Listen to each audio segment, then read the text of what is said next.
Hello, everyone. Thank you for tuning in. I am JayLee. This is JLeesCorner. This is my review for Queen Sugar Season 4, Episode 10. If you have not done so already, please take a moment to subscribe to my channel and become a whole JayBird. JayBirds. Dun, dun, dun, dun, dun. Okay, and all that good shit. To like this video, thank you, like it. So like the video. Do not forget to hit the notification bell because it lets you know when I have new videos up. Follow me on Instagram at J_Lees_Corner. And, always check the description box. The link to my Instagram is also in my description box. So we see Nova is sitting at the diner. Okay, I'm looking like, you're not supposed to be there, Nova. What is you doing? You know what I'm saying? I see her sitting there and says, Nova, what are you doing? You're not supposed to talk to, you're not supposed to be here. Vi, it's been months, okay? I just want you to try to, you know what I'm saying? Talk to me a little bit or whatever. Vi brings up how, memories I had long forgotten, you know what I'm saying? Because of you are not in my mind and they seeping into my marriage. And that is your fault, Nova. It was really, really your fault. Nova brings up how, you know what I'm saying, we family. We family, and I am more sorry than I have ever been about anything for what I've done. You know what I'm saying? I should have discussed what I was doing with you, with everyone, and I'm sorry about that. And I asked her if I had said no, would you have listened? And Nova paused. I said, Nova, don't pause. Don't pause, girl. And when she paused, I knew that meant had she said no, that does not necessarily mean that Nova would not have done it, okay? But it also made Nova question something that we'll see later on in the episode. So we see Micah is being taken to the carnival by Blue is being taken to the carnival by Micah. Little carnival day with his cousin, and then he'll be taking Blue to Ralph Angel's house later on. So, they walking around, chit-chatting, taking pictures and having good fun, and Blue brings up how his good friend, I can't think of what Deisha's daughter's name is, and I mispronounced it last week, so y'all know Deisha's daughter, who was Blue's best friend. He brings up how he thinks that his dad is dating Deisha. And, you're like, it's different or whatever. So Micah can see, okay, he's conflicted because his parents are not together anymore. And his dad may be dating someone new, and it's new for him as a kid. And I like how Micah brought up how, when my parents separated or whatever, I realized they were happier apart. It was really weird or whatever, but I got 2 Christmases. You get, not I got, but, you get two rooms to decorate, 2 Christmases, 2 sets of presents. You know what I'm saying? You get more, and your parents are happier. He brought up after a while, I realized my parents were happier apart, but we were still a family. So, it gets fine, even though sometimes you still get sad or whatever. And so, he like, really? He's like, yeah, so promise me if you ever get sad again, or if you want to talk about it, you'll always call me. And they make a pact to do that. And I'm like, that's really, really cute. Because again, Micah has been through it at a different age, of course, but he's still been through his parents, divorcing and not being together. And so, who else would Blue have to talk about that with? So I think it was cool that we seen Micah in that situation. We then see Charlie and Nova meet at the diner. I'm looking like Nova show is coming around. It's like a piece of hair in my eye. Nova is coming around like it's nothing. But, they meet up because Charlie wants to give Nova her birthday gift. Nova's birthday isn't today or whatever, but because she's like, I feel like I may not want to do this later. I have this gift. I want to give this to you for your birthday or whatever. And so, she's like, oh, thank you so much, but I don't think there'll be much to celebrate for my birthday this year because, again, she beefing with the whole family. So she didn't ask them, the campaign stuff gonna be coming up. I'm going to have to do this or that or the other. I have a little bit of time to take a trip. And then she's like, do you want to go on the trip with me? And you can really, my ponytail is so lopsided. You can tell that Charlie is trying her best to be nice because she also invited Nova there to thank her for helping her, come to get her from the bar, getting her home, getting her cleaned up and in her pajamas or whatever. So it was, that thing too. But you can also tell that Charlie hasn't forgiven Nova at all, and it's hard for her to even talk to her like they don't have a rift between the two of them, but little baby steps to fix things with Nova. So Nova says, "Oh, you want me to go with you? Of course I'll go." So they're driving down. It's to a women's retreat, and so they in the car, chit chatting a little bit. Again, you can tell that Charlie is not 100% okay with Nova yet. She's just baby stepping it, you know what I'm saying? And so, Charlie brings up how, because Nova asks, like, how's the fire thing going? And, Nova, it's like, so like it's insurance covering stuff. And Charlie brings up how, well, no, they're holding off on paying for things. Since the firefighters said that it seemed that there was arson, so, I have to prove that, the energy company or that Francis had something to do with the mill burning down in order for them to even cover the damages. So that's something that she has to do right now. And so Nova, I could help. You don't have to do this alone. Like, I'm still a journalist. I can look into this and like I can do a whole story. And Charlie just looks at her. Doesn't say no, doesn't say yes, but she hears Nova offering help. But again, Charlie is baby stepping and whatever. Whereas Nova, I feel like is just trying to offer herself because she feel like it's the opening right now, and maybe we can do this or do that or whatever. But Charlie, not so much. So they get to the tree and it's just them in nature. Okay, they got a whole tent. It's a whole tent or whatever in the woods. It's an outhouse down the path or whatever, but it's real rustic. Okay, now I'm gonna show a picture of what it looked like later when we see the inside of it. But I mean, it was. I wouldn't mind camping that way. No, I would, because it's still bugs outside, and I don't know. But even though you in the middle of nature and not wouldn't, because you can't, ain't no real bathroom. Our house, nah. Anyway, but I don't think either of them expected to be, living out in the woods, even though the tent on the inside looked amazing, okay? But, it was what it was. So we see Charlie and Nova walking and talking. Walking and talking. No, not even walking and talking. They're just walking. And Charlie's like, okay, so about Remy. Because remember, Nova got Remy, who was Charlie's ex. And Nova brings up how, we broke up or whatever. It didn't last too long, you know what I'm saying? She says, but I felt that because you and him never slept together, that it would be okay if I was with them. And I'm looking like, on what earth is Nova? What? Okay. And then, but she admits that, but I should have talked to you about it before I did it. You know what I'm saying? She says, like, just like in my book, I should have talked to you before I wrote things, that I acted on things and didn't communicate with you, and I should have done that, and I'll never do that again. Are you sure, Nova? Are you sure? So Charlie says, oh, I don't think I've ever really known you. Like, why do you rush in like that, like without asking questions? Nova says how, I feel like, what I'm saying, there's something within myself I'm still trying to figure out. And, but Vi said something that kind of explained what it was to me. She said, I feel like, I don't want anyone telling me no. And so, because, it'll stop me from doing what I want to do. Instead, you know what I'm saying? She said I jumped in with Remy to explore the relationship with him before you can tell me no. Again, you know what I'm saying? I don't want anyone telling me no about something that I want to do. And so I just do it and let whatever happens, happens. And Charlie pointed out, oh, okay, so you rather ask for forgiveness than ask for permission. You know what I'm saying? How did that work out? And in none of the cases that she did it in, did it work out, okay? And then Nova admits that, what I'm saying, that's a flaw, and I'm trying to correct it. Are you really? Are you really?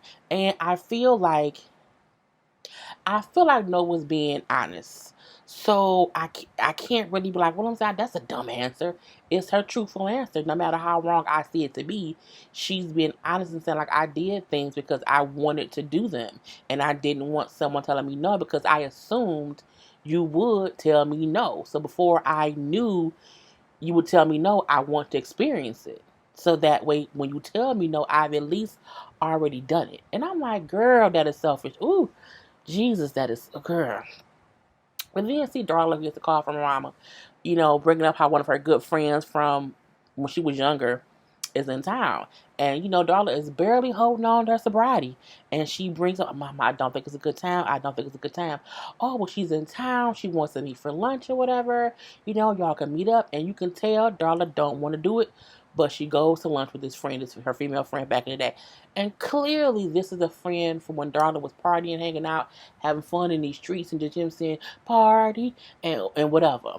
And they're sitting there, and you can see the girl is drinking, and Darla's just trying to hold on to her sobriety. And as the girl is talking, I'm so tired of DC. I want to move somewhere else or whatever. You know what I'm saying?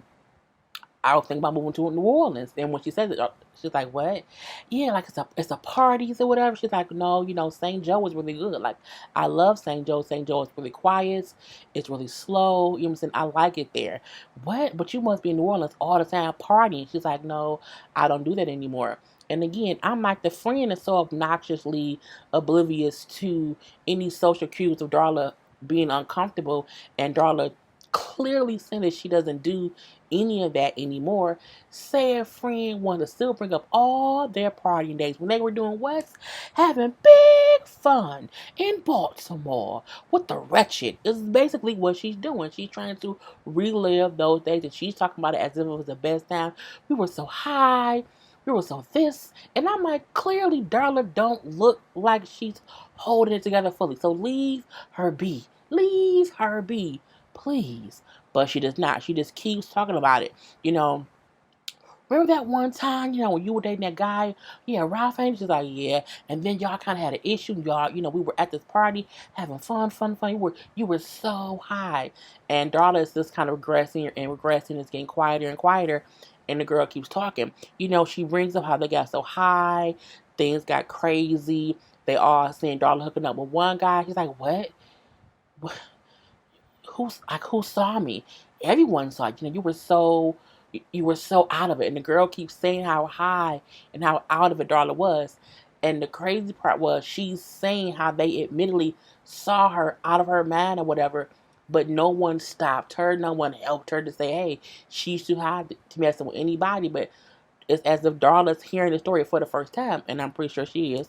And so Darla, it's like, I don't recall that. I don't remember that. But the girl like, well, yeah, it was the same night. You went upstairs with so-and-so, and then the other guy came in, and y'all were together, and y'all were all hanging out in the bathroom or whatever. And Darla mind is just racing. Like, she's just like, wait, what? I don't remember so-and-so being there. And she's like, yeah, again, everyone saw you.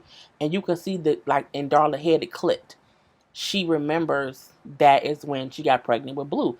Because the friend said, like, that was like, what, 7, 8 years ago when she got pregnant with Blue or whatever. And I'm like, she realized, I don't know, at this point, she probably don't know which guy is Blue's father. But she also realized that she never knew that there were two guys. Darla never really remembered that night until that moment of her friend explaining it as if it was a big night of fun and not probably one of the most bad nights of her life, considering what transpired from it. So I have to go. I have to go get Blue. I have to leave. And she quickly leaves. And she leaves and she goes to a bar and she drinks. And she takes shot after shot after shot after shot. I'm like, damn, I told y'all I knew Darla would drink. I said that for maybe like 2-3 episodes ago. I knew it would come to this point. I'm just so heartbroken. The reason of what pushed her over the edge. It had nothing to do really with the book from Nova. It had to do with what actually happened, when she got pregnant with Blue. So we see back with Micah and Blue. Blue has used the bathroom at the carnival. And he's like, I can go by myself. And you see it's like a little line or whatever. He's like, are you sure? He's like, yeah, I'm a big boy. And I'm like, okay, I get that. You let him go by himself, but you stand and you just watch him. You stand and you look like this. My nephew has had to go when he was younger, because he's 13 now. But when he was like 8 or 9, he would want to go by himself. However, I would stand and watch as he went in. I'm watching the door so I can see him go in, I can see him come out. Period. And if he in there any longer than like 2 minutes, I'm coming in there. Okay? Absolutely. But this is a line. So he's just standing in the line. But when Micah Michael turns his back because his phone dings, and he gets a message from Kiki saying that Aunt is getting out of jail. Now he turned around for maybe 30 seconds, 30 to 60 seconds or whatever. But in that time, we see Blue really has to pee, and he's in line dancing. It's a long little line, but he sees there's no line for the ladies' room, so Blue goes over and goes to the ladies' room. So again, it was within 30 seconds to see. It right was like 30 seconds to where he got in line, stood there. Michael turned around, okay, looked at his phone, and when he turned back around, Blue was gone. He see the line still long, but Blue wasn't there. So of course, Michael panics. Oh my God, where is he? I can't find him. He's running around like, where's Blue? Where's Blue? Where's Blue? But he never went and checked the ladies' room because he didn't think to go check the ladies' room. I would have, just because of the fact he had to pee and there's a line here, ain't no line there. I would have first checked the ladies' room and then I would have, ran around. But that's just me. I'm used to children. Um, I keep forgetting my TV in my room and here. Anyway, so we see Blue now wandering around because Michael's gone.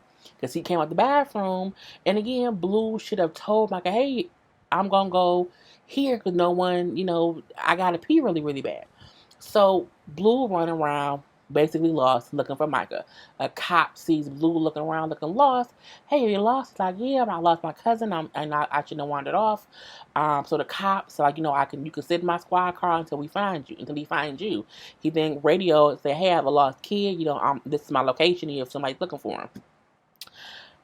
Micah then comes around and, he sees Blue in the cop car and he panics. Oh my God, Blue. Oh my God, I've been looking for you. And when he's running up saying, oh my God, Blue, I have been looking for you, the cop then stops Micah and says, hey, wait right there. Be still. Where's your ID? Who are you? He like, what? That's my cousin Blue. I've been looking for him. No, don't. The cop completely overreacted. He completely tried to stop Micah for it was crazy. You know what I'm saying? Where's your ID? He like, I don't have to I didn't do shit. You have my little cousin in your car and I've been looking for him. Period. Now I feel like the cop completely overreacted, but I also feel like because Micah, don't like cops, truth be told, if he would have just said, this is my ID, that's my cousin, ask him who I am. Period. That could have solved it. But the cop was still a whole full-fledged asshole. Whole full-fledged asshole. To the point to where, well, Michael's like, I don't have to show you my ID. Like, that's my little cousin he was missing. He says, calm down. And he puts his hand on his gun. I'm like, you gonna shoot him? In front of the kid? And when Michael sees that, he pauses. He say, Blue, everything's fine. Everything's going to be okay. The cop then looks at Blue, who looks concerned. He like, Blue, do you know this guy? Like, that's my cousin. He's been looking for me. The cop then feels dumb. Oh, bastard. It just gets on my nerves. Just gets on my goddamn nerves. Anyway, so we see I invite at her restaurant. The boy who messed up her shop is there. He's working there, whatever. We know that she be kind of mean to him because again, he messed her restaurant up. But he shows her how to use her Apple Watch or whatever. And so Aunt Vi goes running, and as she's running, she sees Darla, and she's like, "Darla, you okay?" "Yeah, I'm just looking for Blue, like in the park." And Darla clearly is not okay, and she looks not okay. Okay. Well, you know what? Let me take you home. Because what you been doing all day, Darla? Because she looked like clearly she been doing something all day. And because she's off, okay? No, I'm fine. I just have to find Blue in the park. Well, Blue's at the carnival. He's not at the park. He's somewhere else. Oh, okay. I just have to find Blue. And so I'm like, no, let me help you. I don't need your help. But she realized, yes, she do. And so as we see, Anvi helps her out the park. Okay, she kind of just walks with her because she can see something ain't right. And I'm like, Lord Jesus. So they then get to Darla's house. And Darla is sitting there or whatever. And she's just, you can tell she's not good. Okay, she's not fine at all. And so Aunt Vi just talking to her. Everything's my fault. You know what I'm saying? It's all my fault. Whatever it is, Darla, whatever it is, you know what I'm saying? You can't let it take over. It will destroy everything you work for. So, like, what is it, baby? Darla starts to talk about what happened. She brings up how, you know what I'm saying, I didn't know what I was doing. I was so out of it. I didn't know what I was doing. You know what I'm saying? And she's talking in spurts. Like, she's not saying full sentences. She's like, it's just as her mind's replaying stuff, and she's kind of replaying how she her getting pregnant with Blue. I didn't know there were two guys. I just don't remember being with both of them. I'm just so confused. You know what I'm saying? I was just so out of it. I was just so out of it. I can't remember. I didn't remember the two guys. I didn't remember what was going on. I not with both of them. I was just, you can tell she's like recalling, like, I don't remember this, but this is what happened. Someone told me it happened. I can't remember any of this. And then I said, well, no one made sure you was okay? That you was okay enough to be involved in that? And she's like, I was so high. I was just so out of it. And she's crying and she talked. It was, heartbreaking. You know what I'm saying? And I said, if you was that out of it, if you was that out of it, you were not in the right mind to agree to anything. You understand me? Do you hear what I'm saying to you? She's like, but I just, but what? She's like, no, there is no but. There is no but in this. And that's my opinion. That's the law. If you were that out of it, you couldn't consent to nothing. Period. But maybe I didn't say no. It's like, maybe you did. Maybe you did say no. Maybe you couldn't say anything because you couldn't. Meaning you don't know what happened because you were that out of it. Meaning whoever else was there didn't have the right to do what they did. Period. Okay. And so Vi then brings up, it was hard for me too. Because she sees it's hard for daughter to wrap her mind around, how it wasn't her fault. How, but this, but that. And then again, she said, it was hard for me too. Which lets us know Vi experienced the same kind of um, situation as well. She said, he was my husband. You know, Eventually, I just stopped saying no, because it didn't matter anyway. So we now know that Jimmy Earl,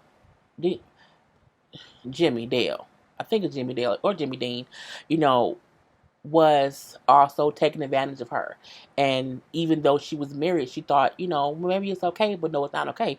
And she said, so what I know now is that no matter the circumstances, no means no, period. Okay. And no man has the right to take advantage of you because that's rape.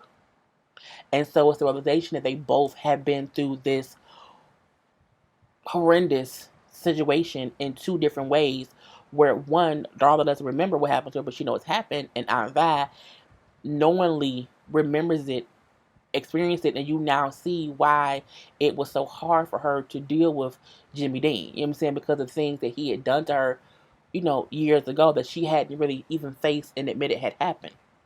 So we see a little scene in Prosper, Hollywood, and Rod sitting around talking how they got good women in life. Now, Hollywood without Vibe, Prosper was with old girl, and Rod is with Desna, Disa. Damn it, I don't remember. Because my mind is all done, but Disha. Rob brings up how, I like her, you know what I'm saying? I think she likes me and everything. We got a little date tonight. And, I feel like she sees me. She sees me, the good and the bad. And she, I think that's cool. We got a date tonight and we're going to kind of discuss being exclusive. And I was like, shit. The minute he said that, I could see where it's going. And I'm not happy about it. Just not happy. You know what I'm saying? From there, we see Nova and Charlie in this nice ass tent, and I told y'all I was gonna show y'all. Look at this nice ass tent. Look at this. This is supposed to be outside, okay, with a little bed and pillows and covers, everything. So I wouldn't mind being in this at night because you can't tell that you outside. It look like you inside. And there may not be no bugs in there. I don't know, but I think it's fine. Anyway, they in there and they're gonna have a long conversation, okay? And so we see Nova and Charlie having this conversation that I feel like they probably want to have their whole life. Charlie brings up, I don't think we've shared the same room since we were kids. And then they'll say, nah, we did once when we were older. I came to see y'all and I came to visit and at your mom's house. And even though y'all had a spare room, we wanted to sleep in the same room. Oh, yeah, I remember that. I remember that or whatever. So Nova brings up how, what I'm saying, what she remembered from her visit at that point in time. And this, I think, is a perfect example how people can be in the same situation and see it two different ways, okay? She brings up, yeah, I remember we went to a party with your friends, you know what I'm saying? And you told me to just act like I belong, you know what I'm saying, because all my friends are there. Which probably didn't make Nova feel good, because to say act like you belong implies you're not supposed to be here.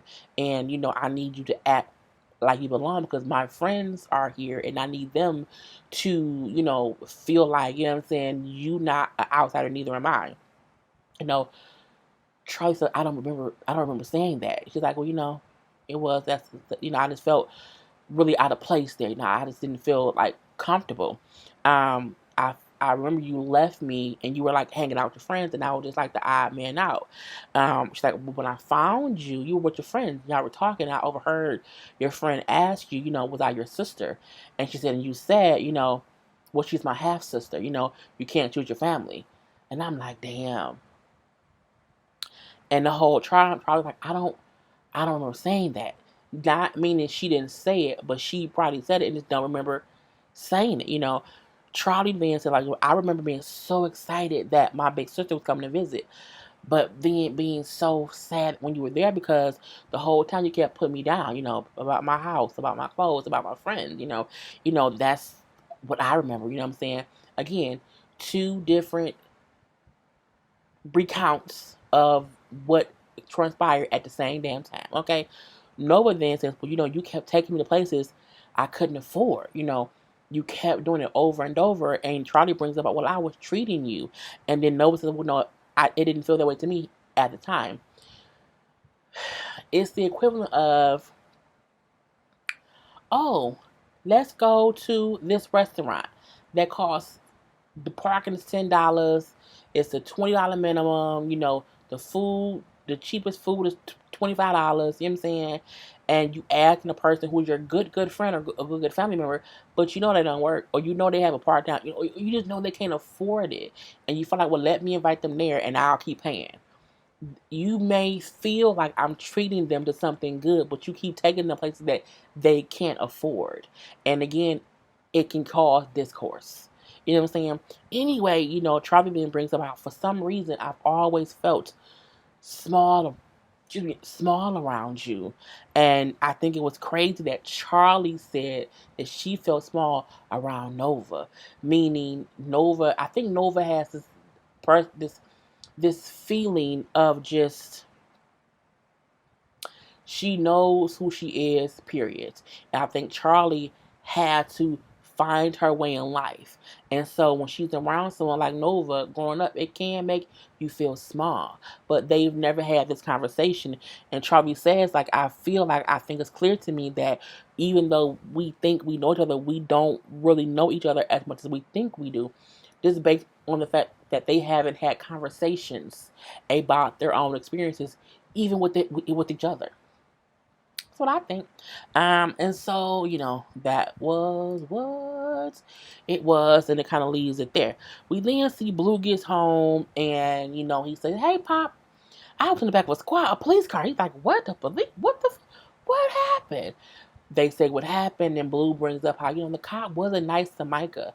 And he like, I turned around for the second, and he was gone, and the cop found him, which is kind of crazy, whatever. And you see how it went from Rob being upset, like, fuck, you lost my son, dude, to realizing it wasn't even something that Micah did wrong. But his son came home, so it doesn't matter. Prosper, I think Hollywood, they both just kind of give him a pep talk, like, it's okay if you're down, okay. And Michael, I'm just so tired of, the bullshit of it all, and, you can't let them win, or whatever. This was the base of the conversation or whatever, but they all happy that Blue is home, Michael's home, and everyone is safe, even though the cop was her asshole. We then see, Rod gets a call from Aunt Vi, and she's like, Rough Angel, I need you to come to Darla's house. Like, what's going on? Like, I got Blue with me. Rough Angel, I need you to come to Darla's house now. And she just hangs up. And she said, no, she said, alone. And then she hangs up. And I'm like, So, he gets there. And, we see Aunt Vi sitting there with Darla and everything. And he like, I don't know what this is about, but I'm scared already just by how y'all sitting there. And then Vi said, ain't nothing to be scared about. Just listen. She goes on to tell him, basically, I want to talk to you about the night that Blue was conceived. And Rod, his, just how he was looking was like, oh, so where's the picture? Where is it at? Just, he don't kind of want to face it, because he like, what is she gonna say? What is she gonna say? And he kind of looked away a little bit, and I'm like, oh, wow, so sad. She then brings, and again, she's talking like in spurts. She's like, I found out there were two. He's like, two what?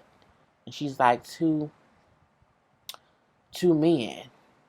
And then, he just kind of, I'm gonna put this picture up again. No, wrong thing. I'll be trying to move the wrong things around. I'm so sorry, y'all.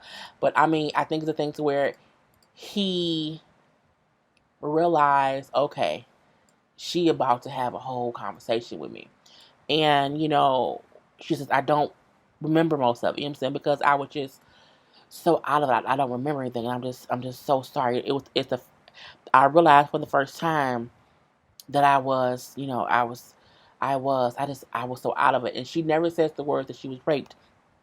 But Rod knew what she meant, which then make him look like this to her, because he realized what she was saying, that Blue, is a result of that night and what that means. And so she just keeps saying, I'm sorry, I'm sorry. Like, I'm so sorry, whatever. He like, look, you have nothing to be sorry about. Like, you hear me? You hear me? You have nothing to be sorry about. And they're, she looking at him, he looking at her, whatever. And then she's like, I'm just so sorry for the drinking and the drugs and what I put you through. You know what I'm saying? He like, you don't have to apologize to me about nothing. You know what I'm saying? We're going to get through it. Like me, you, we going to all, and Blue, we're going to all get through this. You know what I'm saying? She's like, just don't give up on yourself. Don't give up on Blue. Whatever it takes, I'm right here with you.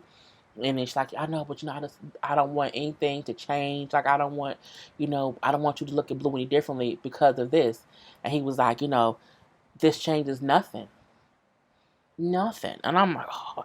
And then we see she crying, and so he's holding her because she's crying. He crying too, because it's the conception of their child, who's this loving kid.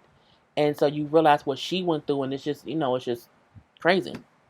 So we see that Rod spent the night on the couch. He gets up in the morning, he put his folded the cover up or whatever. We see he had missed calls from Disa. Y'all know I'm so over her damn name. Anyway, he like, damn, because like 2 missed calls. And I'm like, I feel like, Rod, if you was going to spend the night with Darla, I get it. She went through something tremendous. But I also feel like you should have called Disa. It's Disa. Disa. Girl, I don't care. You should have called her and told her that something happened. You have to deal with it, and it involved Darla. And, it's a serious situation. You can't talk about it right now, but, I just have to handle something with her. And, we're going to reschedule, and I'll talk to you tomorrow. I think at least have that conversation with her versus just not answering. I was mad about that. So, he go in the room after putting his phone in his pocket, and, Darla's in the bed. You can come in. She's, laying there, whatever. And, he like, I can stay longer if you. She said, thank you for staying the night. I can stay longer if you want to. She's like, no, you got to go to work, and so do I. And they just look at each other. And he kind of rubs her face a little bit. And then she kind of touches his hand a little bit. And I'm looking like, see, this that bullshit. I don't feel that Rod and Darla are soulmates. I think they were meant to be Blue's parents.